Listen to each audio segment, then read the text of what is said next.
Hello, and welcome to the channel. Today is all about the Warden DPS for Update 37, Scribes of Fate. Wardens are a great pick for brand new players to start with, since the class has an increased max health whenever they heal themselves, making it easier for players to survive combat while playing a damage dealer. What makes this build different from others is we incorporate a way to continuously gain health back while maintaining our damage output. To understand how all this works, I will be going over the stats on the build, what skills I like to use, the passives that are essential for the build, what gear makes this build tick, and last, the CP setup. All of this is coming up next.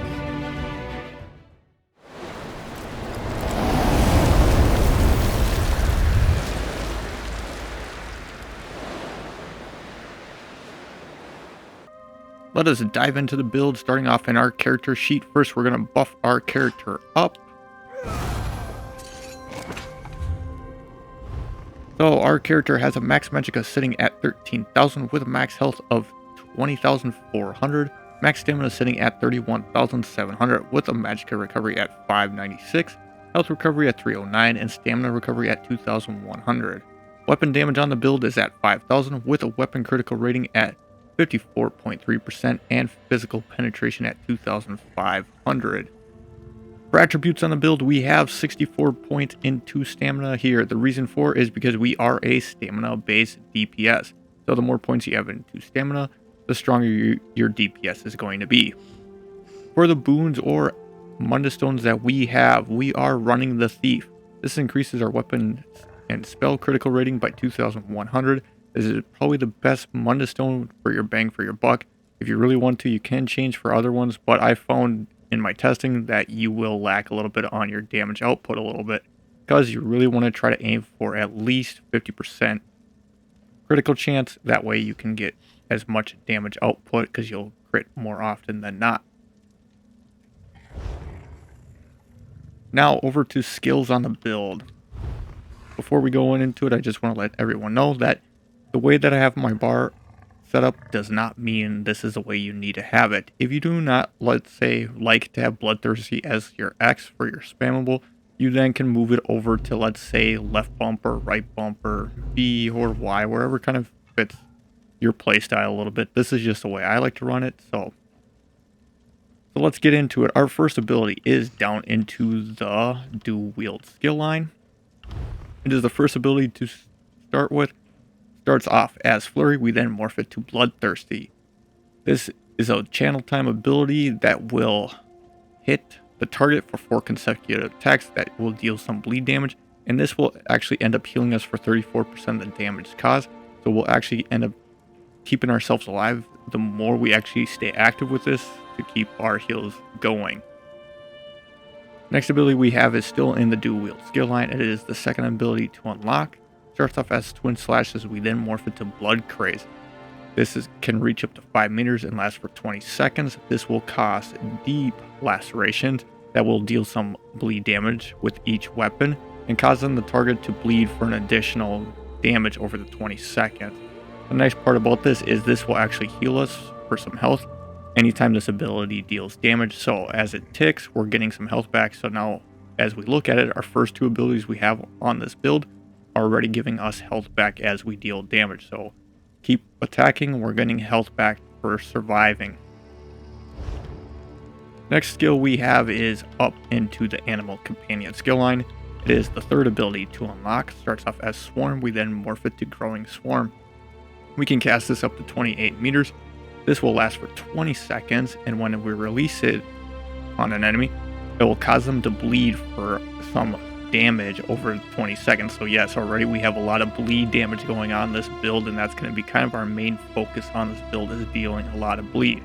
But the nice part about actually using this is this will afflict the enemy with minor vulnerability for the duration, increasing their damage taken by 5%. So now we can increase our damage output, so this will now give us more damage potential. Nice part also is enemies near the carrier of this will also take some bleed damage every 2 seconds for the duration. So for 10 ticks, they'll get some damage as well. So that way we can now hit a couple of enemies instead of just one. However, you can only have 1 Growing Swarm active at a time. So if you do activate it on another person, if the other target is alive, you'll then switch from one target to the other and not do double damage with two of them. Next ability we have is in the Animal Companion skill line again. It is the first ability to unlock, starts off as Dive, we then morph it to Cutting Dive. This can be cast up to 28 meters. That will deal some bleed damage immediately and then cause that target to bleed for additional bleed damage over the 10 seconds. So we have a lot of bleed going, and the nice part is this can be cast at a range, so if we need to kind of get out of the danger zone, we can back up, cast this out up to 28 meters and be able to still cast and deal damage at a distance. Now the nice part is if we are more than 7 meters away from that target, we can set them off balance if they are casting for 7 seconds, so nice little additive bonus there. Now the next ability we have is all the way down into the Fighter's Guild skill line. It is the fourth ability to unlock, starts off as Trapped Beast, we then morphed it to Barf Trap. This has a 2.5 meter radius that lasts for 20 seconds, where we will set down a trap that takes a second and a half to arm and lasts for 20 seconds. When it's triggered, the trap deals some bleed damage on and then an additional bleed damage over the 20 seconds, and this grants us minor force, increasing our critical damage by 10% for the duration. So this is where it's important to at least try to have 50% critical chance, because if we have that critical chance at least at 50, if you think every other hit roughly, we're going to get this critical damage now from our barb trap, so we're going to just increase our damage out a little bit that way. Now the nice part is this damage does have a higher chance to cause hemorrhaging status effect. Basically what hemorrhaging does is it reduces a target's maximum health by like 10%. You'll kind of see like their health bar be big and then it kind of lowers down. Not really on bosses, but kind of like mini bosses, you can see that happening on. And the nice part too is enemies who activate the trap are immobilized for 2 seconds, which you'll find out later on in passives that we actually kind of get a bonus if we kind of immobilize targets as well for a little bit. Now for the ultimate on this bar, we are all the way up into the Animal Companion skill line. And this will have to be double barred because it starts off as Feral Garden, we then morph it to Wild Garden.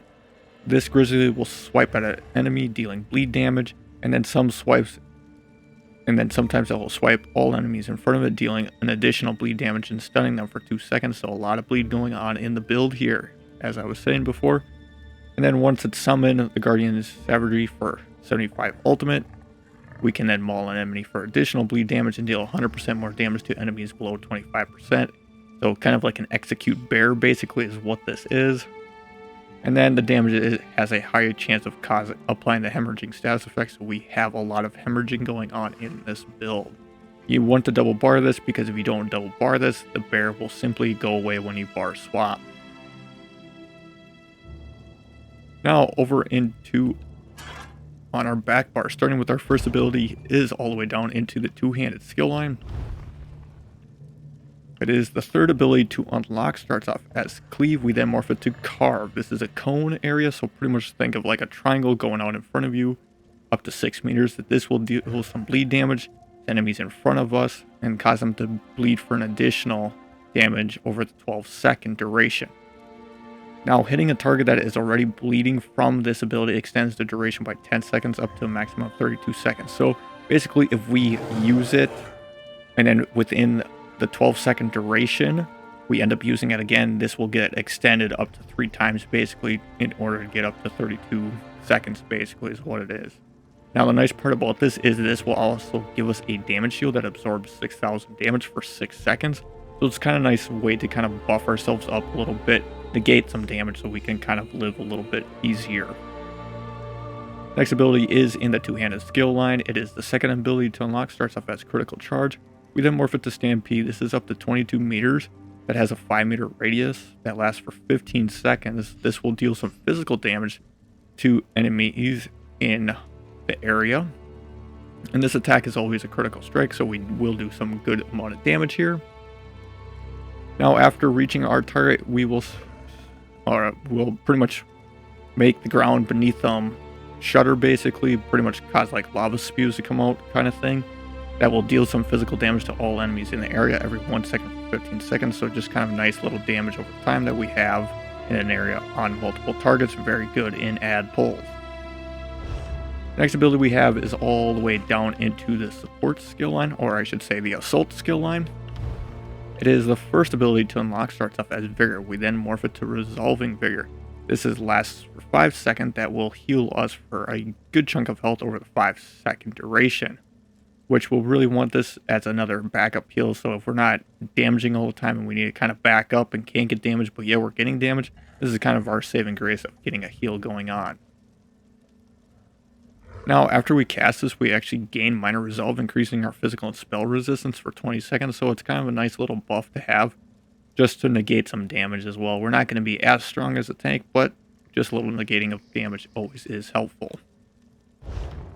Now, next ability we have is all the way up into the Animal Companion skill line. It is the second ability to unlock, starts off as Scorch. We then morph it to Deep Fusure. This is a 20 by 7 area, so it's 7 meters wide by 20 meters deep. That will last for 9 seconds. And pretty much we'll ask shocks to come attack for us. It'll take 3 seconds, and then they'll deal some magic damage here in enemies in front of us. Now, after the shulks complete their attack, they burrow underground for 6 seconds, and then they resurface again, dealing some more magic damage to enemies in front of us. Now, even though we are stamina based and dealing magic damage ain't really beneficial to us, the main reason we actually want to use this is enemies' damage are inflicted with major and minor breach, reducing physical and spell resistance for 10 seconds. So we're debuffing the enemy by quite a bit. And yes, I know it's mostly the job of the tank to really apply major and minor breach, but sometimes a tank really can't get everybody, and you have a pretty decent area to get everybody in this. On top of it too, I just figured for solo content, this is way easier to use. That way you don't have to rely on a tank. That way you kind of debuff them like a tank without using a sword and board skill line. Now, next ability we have is still in the Animal Companion skill line. It is the fourth ability to unlock, starts off as Betty Netch. We then morph it to Bull Netch. This will call a bull at our side, which restores some stamina over 25 seconds and grants us major brutality and sorcery, increasing our weapon and spell damage by 20%. This is really, really nice to have on the build, just because we're getting stamina back. On top of it, we're now increasing our weapon damage by 20%, so more damage output and resources back. A nice additive bonus is every 5 seconds, the Netch removes 1 negative effect from us. Now, I just want to give some honorable mentions of other skills we can use. Let's say you don't have the correct potions, or just starting out and you need other skills. Some other good skills you will want, one being the Green Balance skill line, with the fourth ability to unlock. Starts off as Lotus Flower. We then want to morph it to Lotus Blossom. This has a 20 meter radius that lasts us for a full minute. This will cause our light attack to restore some health, and our fully charged heavy attacks to restore more health for us or nearby allies for 1 minute. So that way we can actually heal allies and we'll heal ourselves as we attack. So it adds a lot of healing potential. But the main reason you maybe want to use this, if you definitely don't have the correct potions, because you need a potion that will give you Major Prophecy or Savagery, which increases your spell and weapon critical rating. Basically, we're looking to have the Major Savagery and Major Brutality in your potions. And then like I said, starting out, if you don't have that potion, it's a lot nicer to have a skill slotted at that point, just to kind of save you on some stuff.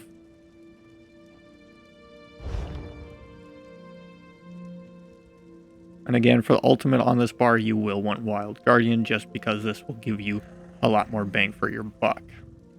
Now, as we go over the passives, we are only going to focus on key passives for the build. I still recommend looking at every passive to see how they can help you out for your build. So we're going to start in the Animal Companion skill line here. And the first passive I really like here is Bond with Nature. This will heal us when any skill within the Animal Companion skill line ends for about, at least 1k health. This is helpful for surviving combat. And the nice part is we can activate our Bull Netch here for a free heal. This passive also gives us another way to proc another passive for the class, as we'll go over later. The next passive I really like in this skill line is Flourish.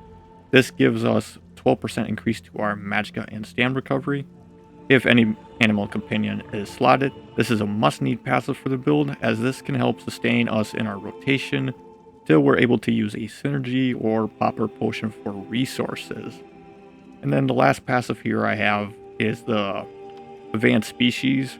This skill increases our critical damage by 4% per animal companion skill slotted. This is also a must need for the build, as we have an increase to your damage output as long as you have a good critical chance on the build. So like again, if we at least have 50, we're going to do a lot more damage. As you can see, the back bar has 12% and then our front bar has 12%. So we got good critical damage overall. Now over into the green balance skill line. The only one that we're really looking at here is the maturation one, which this will give us minor toughness, which increases our health by 10% for 20 seconds. This is great for survivability as a DPS, since we are more focused on damage output than health. This gives us another way to add health to the build without sacrificing points or gear into health. Then for the Winter's Embrace skill line, again, we are only really focusing on the one passive here, and that would be Piercing Cold. This will increase our damage done by 2%. Now, if we were wielding an Ice Staff, then it would be 12%. This is a really must-need passive to help improve our damage output. However, it would be more beneficial to run an Ice Staff, but the way this build is designed, it's better to run our dual wield setup because we just benefit a lot more from it. Now over to the two-handed skill line. We're going to start with Forceful here. This allows us to damage 3 other nearby enemies for 100% of the damage dealt to the main target. Very helpful in ad pulls to burn the group down a little quicker. Next we have is Heavy Weapons. This gives us a bonus based on the weapon we are wielding. It's important to use the weapon bonus that we may be lacking. So if we are lacking base damage, the Great Sword is for us. Having a high critical chance, then the Great Axe is to pull, is up your alley. If we need to break through some armor, then I'd probably say the Great Mace will do the trick, because it will actually penetrate armor. And then for here, the last one we have is Battle Rush, which increases our stamina recovery by 30% for 10 seconds after killing a target. This is really handy to help sustain our stamina duration in combat. Now over into the dual wield skill line. The one we're going to start with here is Slaughter. This gives us a 20% damage increase to our dual wield abilities against enemies under 25% health. For this build, we heavily focus on using our dual wield abilities, especially during the execute phase. We're going to do a lot more damage output there. Then I would say the other one that I really like is the Twin Blade and Blunt. This gives us bonuses based on the weapons we are using. Since we are using daggers on this one, we increase our critical chance by 812 per dagger. This is essential for hitting our critical chance threshold for the build. Now, as we go over armor, I will be listing some passives that are found within each skill line. So for like light armor, there are passives for, the reduction to snares. We can reduce the cost of magicka abilities, increase our magicka recovery, increase our spell resistance. There's also a gain of critical chance, and have more armor penetration, along with other bonuses and penalties for wearing light armor, with bonuses being listed here and penalties listed there. Now for medium armor, there's passives in here for critical damage and healing. We can reduce the cost of stamina abilities, increase our stamina recovery. There's an increase to damage being done, and reduce the cost of dodge roll, along with other bonuses. As you can see, medium armor only gets bonuses. There are no negative side effects for wearing medium armor.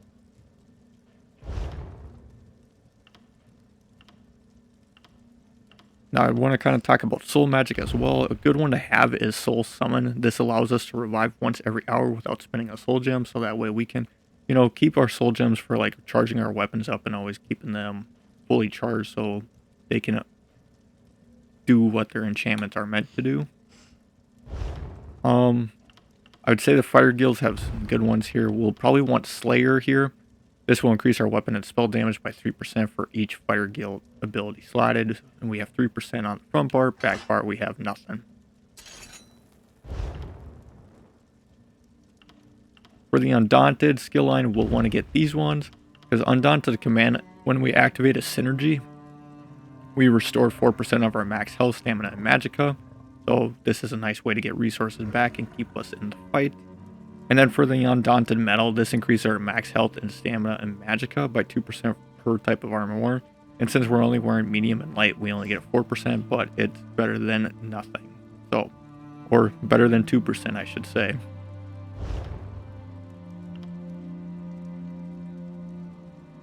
Then in the Assault here, we just have continuous attack. This is just for mount speed.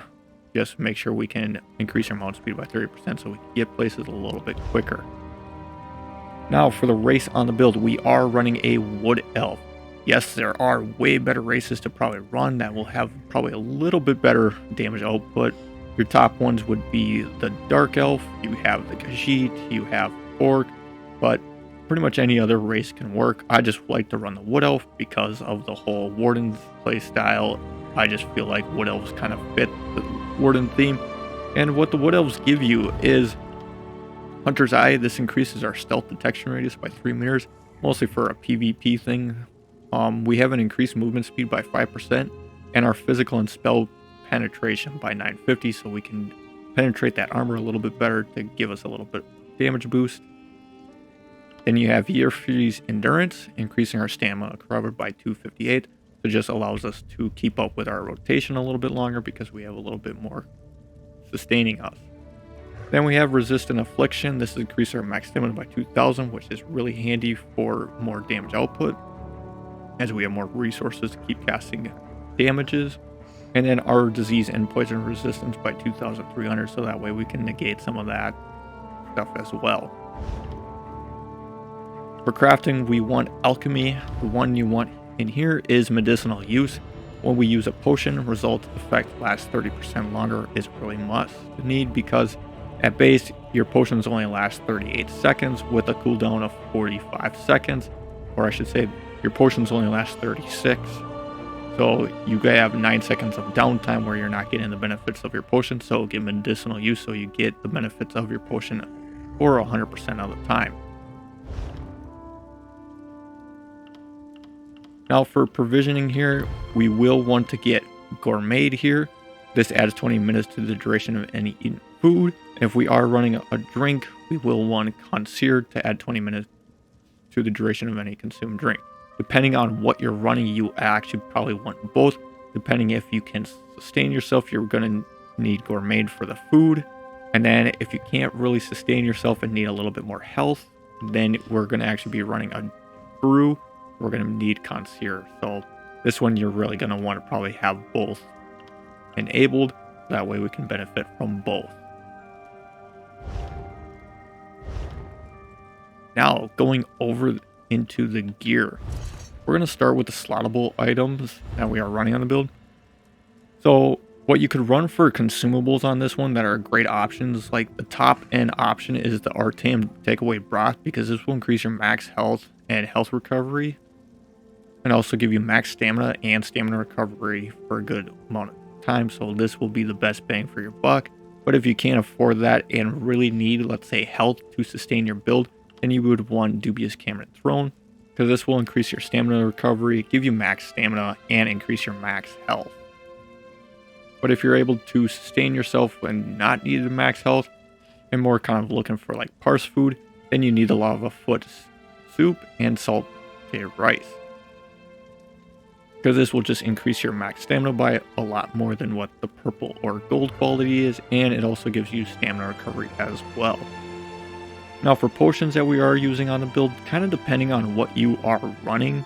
If you're kind of running a 1 bar build, which we'll be going over in a little bit, This will just, you want the Essence of Health because this will restore health and give you stamina as well, which on top of it gives you Major Fortitude to increase your health recovery and Major Endurance to increase your stamina recovery, because you don't need anything else when you're running a 1 bar build.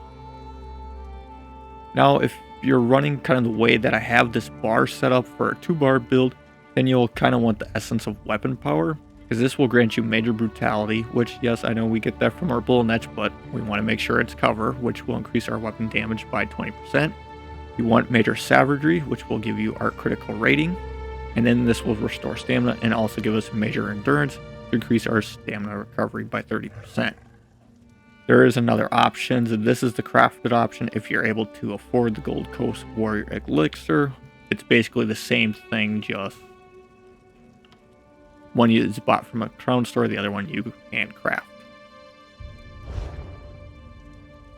Now for the main weapon, we are wielding daggers here. This dagger has the Poison Weapon enchantment to deal some poison damage, with the Nirnhorn trait just increase the damage of this weapon by 15%, and this is part of the Deadly Strike set. Now the Deadly Strike set gives us 129 weapon and spell damage, gives us critical chance, and again another 129 weapon and spell damage, and for the 5-piece increases the damage of our damage over time and channeled abilities. And as we saw in our skills, the very first skill that we went on the dual wield is actually a channel ability, so that will actually do 15% more damage. On top of it, it's kind of a damage over time as well, with the bleed effect on it as well. For the other dagger we're running, we want the Furry or Farrier weapon enchantment, basically fire damage on this one, with the charge trait just increase the chance to apply the status effect, so that way we have a better chance of applying the poison status effect and the flame status effect, along with hemorrhaging that we are applying on a lot of our skills. For the back bar, we are running the Maelstrom Perfected Battle Axe. You don't need the Perfected, I just went with the Perfected on this one. You could just go the standard Maelstrom Battle Axe. What we'll want on this though is we want the weapon damage enchantment, increases the weapon damage and spell damage by 452 for 5 seconds. With the infused trait, just to increase that weapon enchantment that we have on it, effects by 30% and reduce the enchantment cooldown by 50%. Now, what this gives us for the perfected set, this will add 1,100 offensive penetration. But the 2-piece item, when we deal damage with critical charge, this causes enemy to bleed or some bleed damage over 10 seconds. And this effect skills off of the higher of our weapon or spell damage. So basically, our critical charge now, as I talked about skill, was basically a base physical damage. It didn't do anything like this. On top of it, it was like kind of an area of effect, so it could hit multiple targets. Well, now we're going to actually now apply that whole bleed damage to multiple targets along with it. Now for the apparel, we are wearing a light armor slime crawl guise. So this is our only light armor piece. With everything on the from the head to the toe, we are running max stamina enchantment with divine traits on it. Now the slime crawl, for the 2-piece bonus on this, for one, we have 771 critical chance just to really up our critical chance to hit that 50% threshold. And 2-piece gain minor berserk at all times, increasing our damage down by 5%, so that way better boost to damage output. For the chest, we are running the blood drinkers. What the blood drinker set gives us is this gives us 657 critical chance, 129 weapon and spell damage, again 675 critical chance, and the 5-piece bonus increasing our bleed damaging attacks by 20%. And as we go back through, I'll show you skills again. Starting off all the way at the top here. This does bleed damage. This one, bleed damage. This one, bleed damage. This one, bleed damage. This, bleed. This will be bleed. If we're on our back bar and use our critical charge or stampede here, this ends up becoming a bleed with Maelstrom Greatsword. This is Magicka damage, but as you kind of get the whole point, we do a lot of bleed on the build, so this set is really going to buff all the bleeds that we can do on the build here. Shoulder, it will be the slime crawl, medium armor, waist, hands, legs, and feet is all part of the Blood Drinker set, all medium armor. Now for the jewelry on the neck, rings as well. This will be the Deadly Strike set. With the multi-effect enchantment, this will add 174 weapon and spell damage on top of adding 10 stamina recovery on all three of these. And we want the Bloodthirsty trait, just increase our weapon and spell damage against enemies under 90% health by up to 350 so we can do more damage output. Now for the champion points on our advanced build here. For slottables in the blue here, we have Fighting Finesse, just gives us an 8% critical damage on top of critical healing done. We have Backstabber if we can flank an enemy, increasing our critical damage done by 10%. And then we have Deadly Aim, increasing our damage done with single target attacks by 3%. And then we have Thaumaturge, increasing our damage done with damage over time effects by 6%. That is also 6. Now, if you can't do Backstabber, the one I would probably say to go with is Master at Arms, because of all the skills we have is direct attack. So if you can't backstab a target, let's say in the trial of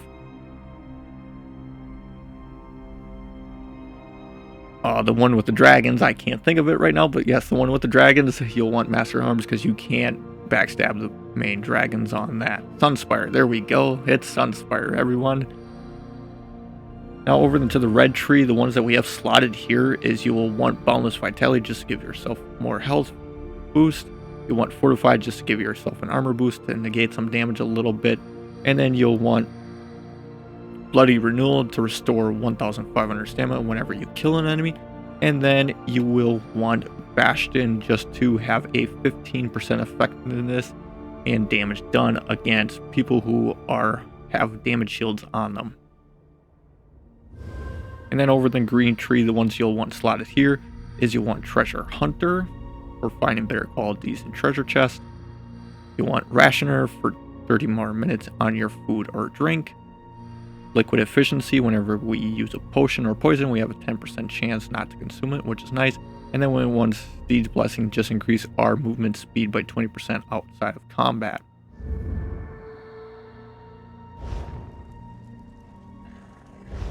Now let's switch over to our 1-bar build. Okay, now we're on our 1-bar build. As you can kind of see, things are pretty close to the same as the other bit, except for we don't need to usually pop a potion for this one to get a lot of the effects because we kind of have them already. Now for skills on this, we kind of left it the same as our advanced build, but you can change things around. Let's say if you feel like you need to actually have Vigor on the build, then I would probably switch out Blood Craze for Vigor. And then since we are kind of double barring kind of this whole minor force on the build with the 1-bar, we could probably switch this to our Deep Fusers. That way you can actually, apply that major and minor breach, especially in solo content like arenas and that's probably where you want to, but those are just things you can switch around and play with on the build. And then if we go over into the gear on the build, basically the thing we added was the Oaken Soul here. It's the same enchantment as I did with all the other ones, same with same trait. And then we just, for that our Deadly Strikes thing, we just threw it on the shoulder piece here, is all we did.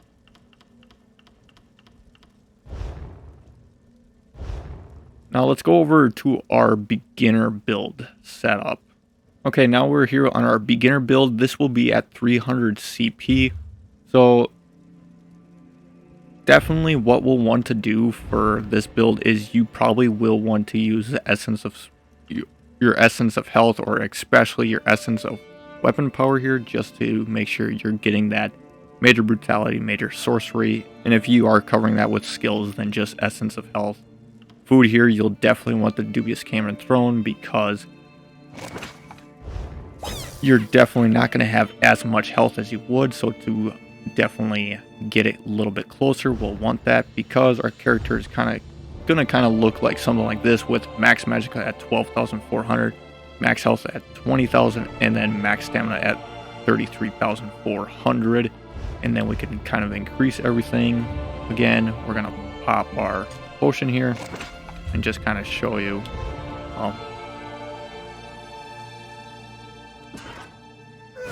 Here we go.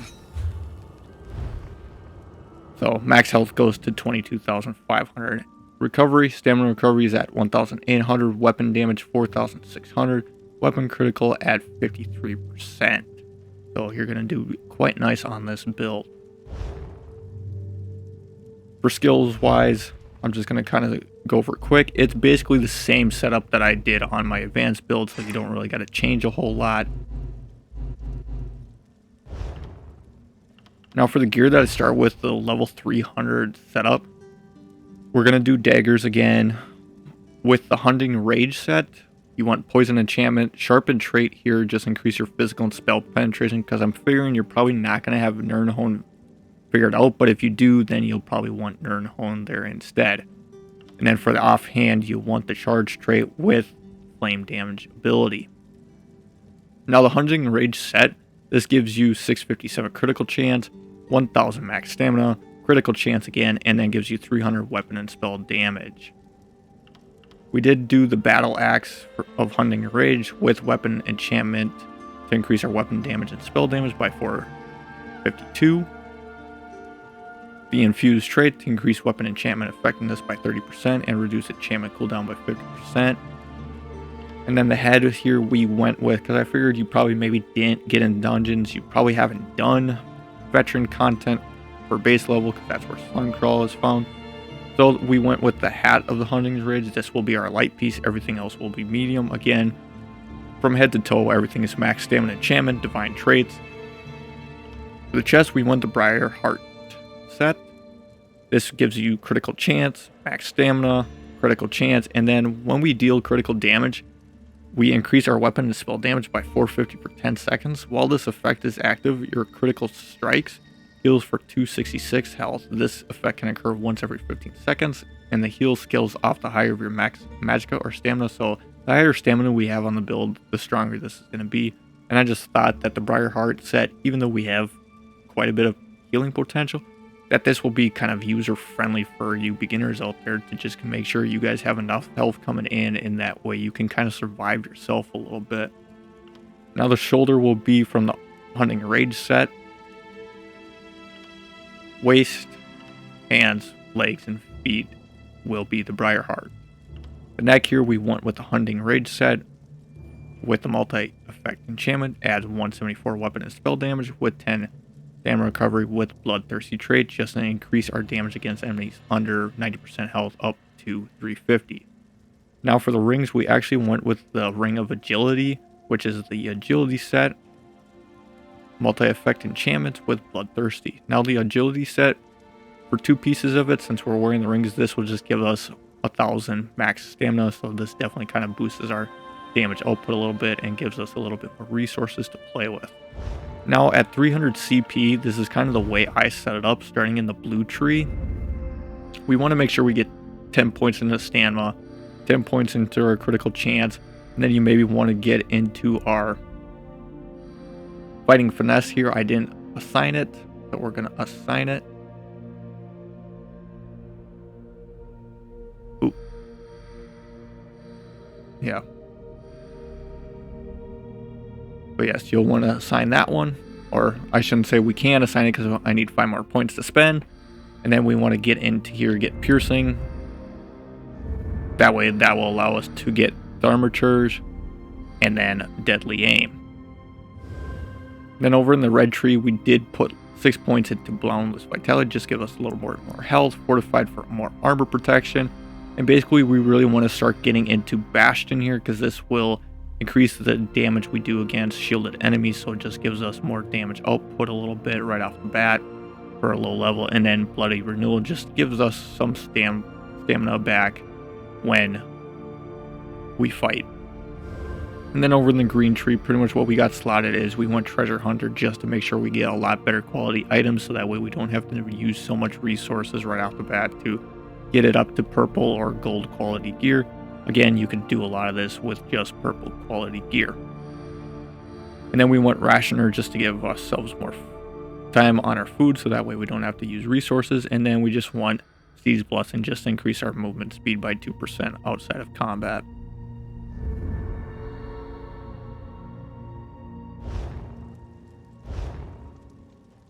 This will wrap it up for the Warden DPS. Thank you so much for making time to watch my video. Make sure to leave a like and consider subscribing to the channel, as it goes a long way to help reach others and help in the YouTube algorithm. If you want to stay up to date with further content, click the bell icon to get notified when I make a new video. If you have any questions or suggestions, feel free to leave a comment down below or over at Twitter. Thank you all again for watching, and hopefully I will see you in game or in the next video.